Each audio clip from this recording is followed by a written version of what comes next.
The card on the bottom of the deck is the Knight of Stones. It's represented by Wolf. Stones is Taurus, Virgo, Capricorn, typically. Although it can be more an overall energy for some of you, having to do with how you manifest your coin. In other words, say you're changing jobs. This could be about changing jobs. Moving from one place to another, but putting some energy, movement, travel, taking what you've learned and applying it in some way in the earth world. Earth being your material stuff, home, family, business, that kind of thing. Wolf does tend to represent for us our family life, like wolf pack, excuse me, kinship group, family at home, extended family. Bearing in mind that, at least in the U.S., we're having Thanksgiving this month.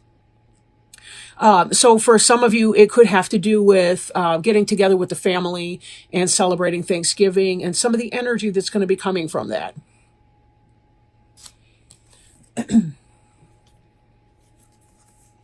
Now, looking at something in your recent past, or it could be the present tense, but that is moving into your recent past, we have the Four of Arrows, which is rest.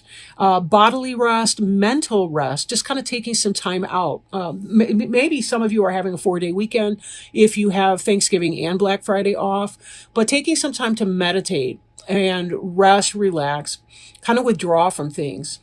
Get a sense of where you need to go.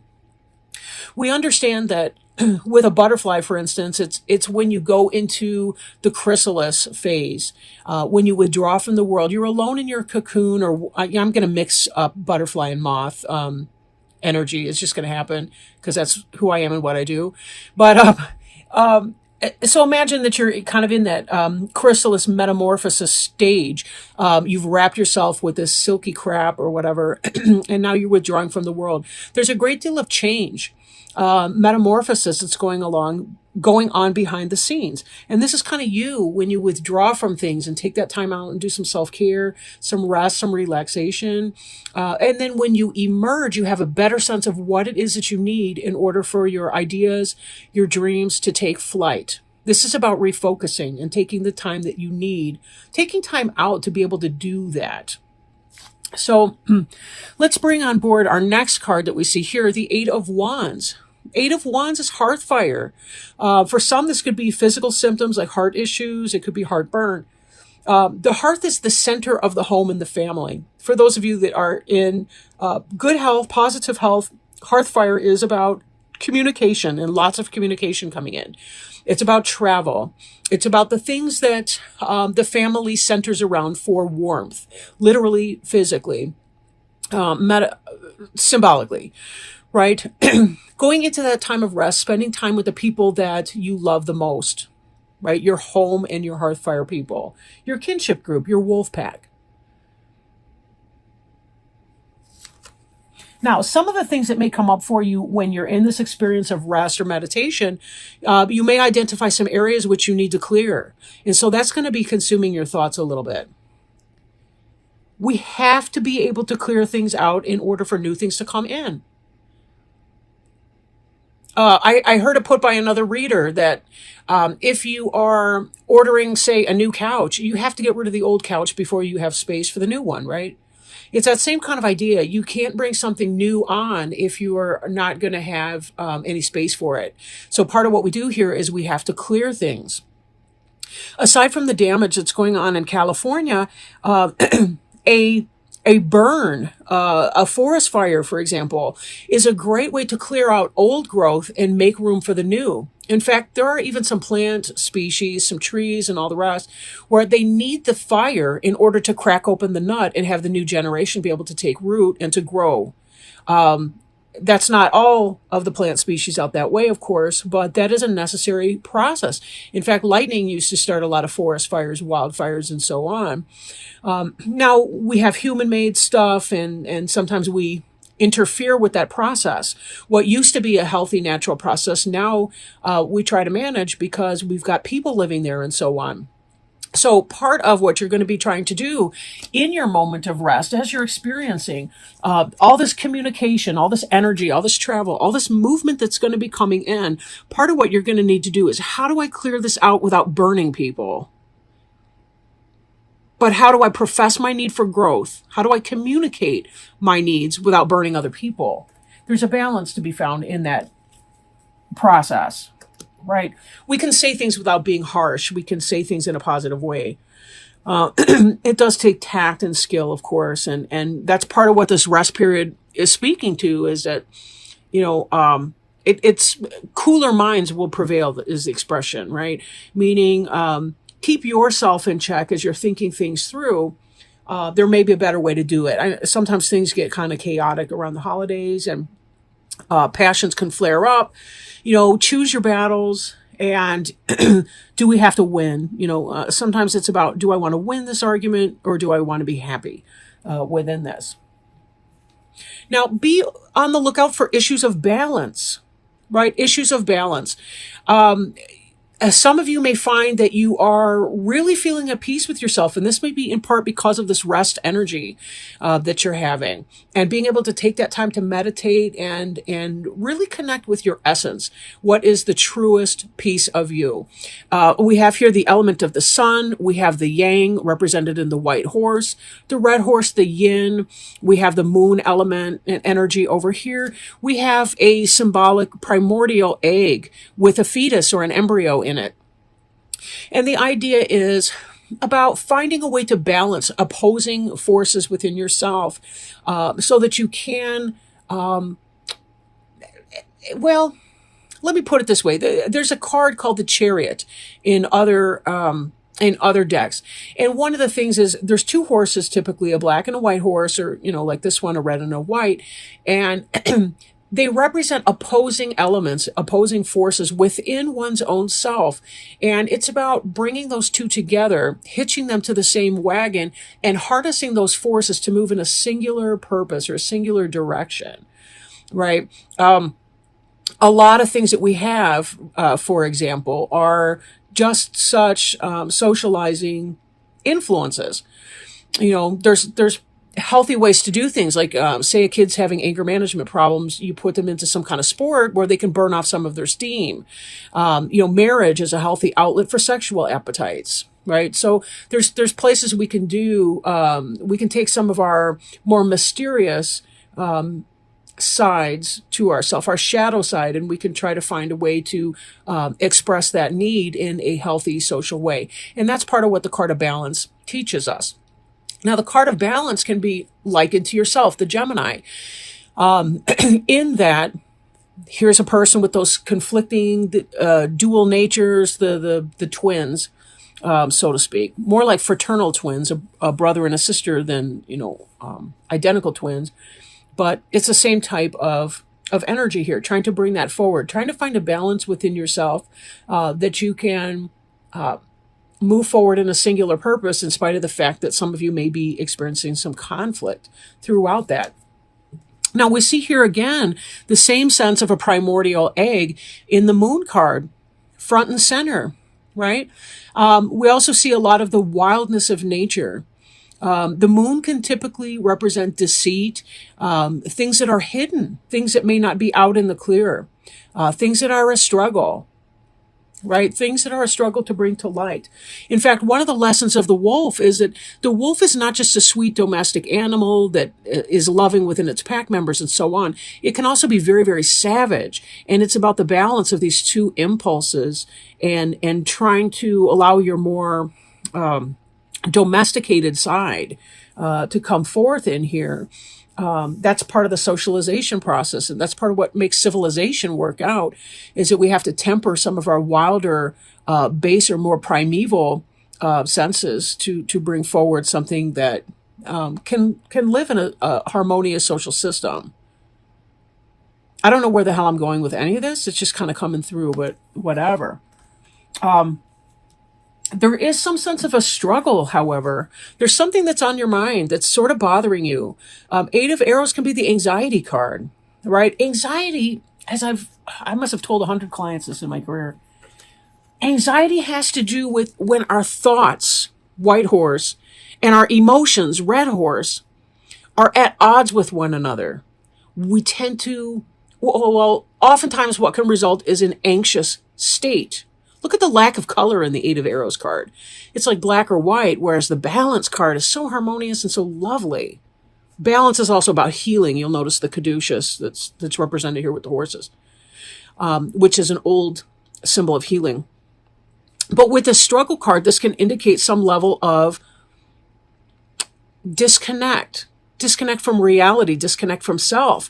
And when we tie that back with the Moon card, there may be some level of deception, dishonesty, things that are not being said, things that are hidden.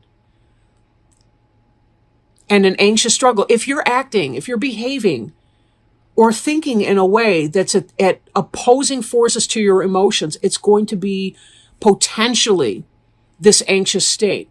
You know, I think about anxiety and particularly panic attacks in a person when, if you're thinking one way, like I should, to be concrete, I've got clients that are in substance abuse recovery.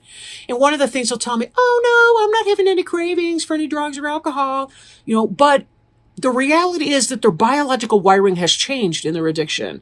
And on some deeper level, they seriously are craving, but they're in denial about it. They may not even be aware of it themselves. They want recovery intellectually, but yet their biochemical brain is telling them, I gotta have it, right?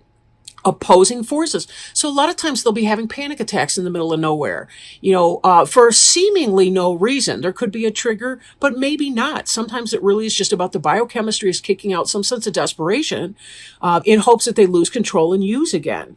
It really is like having a foreign animal hijack your brain in a sense, right? That's one example. The other thing can be, we love someone and yet we're really, really having a difficult time telling them something that's uncomfortable, right? Or it's hard for us to say something, that's, you don't want to say it to your family member because it's going to create a problem, but yet, you're trying to live maybe a fake or less than authentic life with around your family, especially around the holidays. Things just get so darn tight and tense.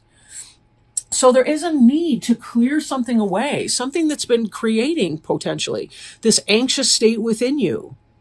And this is about understanding what exactly that is, what that means for you. Being okay with the fact that you may not be the person that you intellectually hoped that you were. I think there's a place for every person where they have to realize that they fall short of their own expectations. But then we have to ask what that means, really. Five of Cups in this deck is about ecstasy. It's about ecstasy. Spiritual ecstasy, physical ecstasy.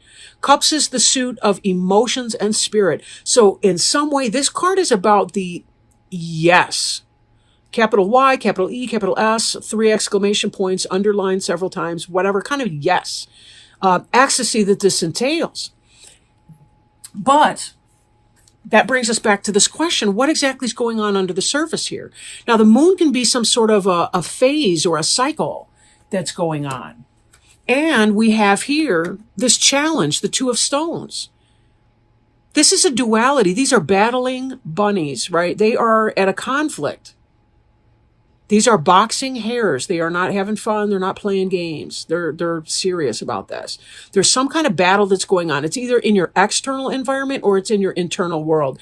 And given the fact that there's something that needs clearing here, we've got this anxiety struggle and we have some kind of a balance coming into play. It could be that you're having to make a head and heart decision and you're feeling anxious about that because you want two things that are in opposition with one another at the same time. I hate to put it like that. I mean, but it is what it is, right? And I don't want to stereotype signs either because every person can go through something like that. Geminis oftentimes have difficulties reconciling these two polar opposites. They want different things. They're emotional, they're passionate, and at the same time, they're like logical and cool and collected and calm. It's very hard to bring those two to some kind of a common peace. And this, again, is about internal struggle. Something's not out in the open in your home life. Something that needs to be communicated and you're struggling to communicate it. And this is where this challenge is coming from. You're holding a lot in. You're not speaking a lot. It's all within this egg and it needs to be hatched. What is it that you need to hatch open and talk about? What are you afraid of? What is creating some kind of an anxiety within you? We see coming up here too, this reflection card, which is a balance for this rest card. The reflection card also has the moon in it, right? And we saw the moon in the middle. So as I bring these out, we've got rest and reflection. The need to go within and determine and define your terms. What is it that you need? Where are your needs not being met? What do you need to see or to do? What do you need to let go of? What's a false belief that you're having about yourself or your situation or your life that is not making sense for you? Can you create some time for yourself to go within and see if you can't turn the ugly worm within into a great big beautiful butterfly? What would that take to be able to do that, to lift that up?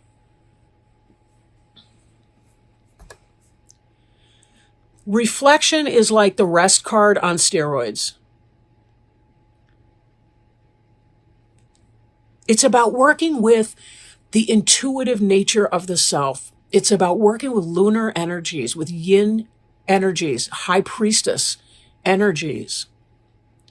Reflection, meditation, psychic awareness, intuitive. This is about taking some of the mystery, some of the lack of clarity, sometimes the lunar or the lunatic element out of the moon, reflecting upon it, making it work for you. How can you channel your own personal cup of crazy into something that can be beautiful in your life? It's possible to do this, right? A lot of really great artwork, poetry, novels are written by people that are what they used to call in the olden days lunatics. People with mental illness can make beautiful art. They can have an amazing contribution to society.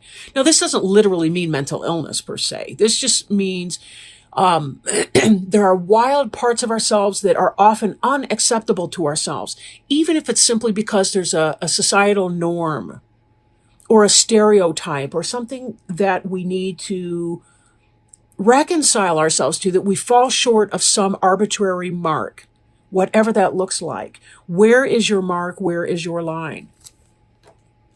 This conflict is affecting you on an internal level. And so you're going to be keeping people at bay over these holidays. You're not going to want to let them in to see that. It's going to affect how you are relating with your pack.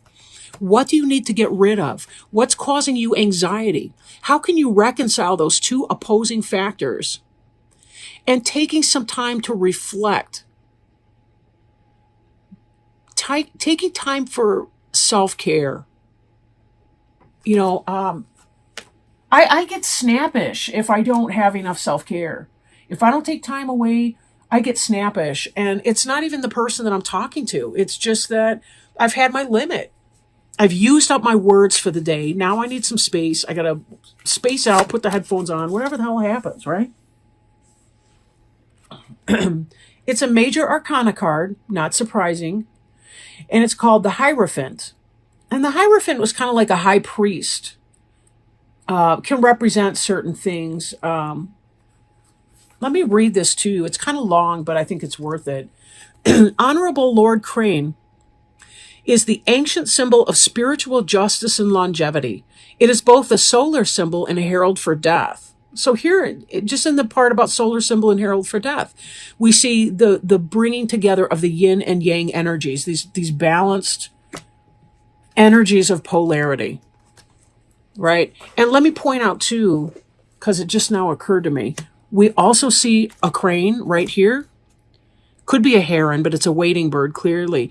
Right here in the moon card that's come on board. And we also see it here in this reflection card. Now, this is a heron, this one here, a great heron. But heron and crane are very, very related. Okay, so let me stop interrupting myself rudely and moving on. It is a solar symbol and herald for death. This contrast is significant in that cranes teach the need for both life and death as part of the same process. Oh, and that's that butterfly again, the death of the worm or whatever to become this butterfly. Okay.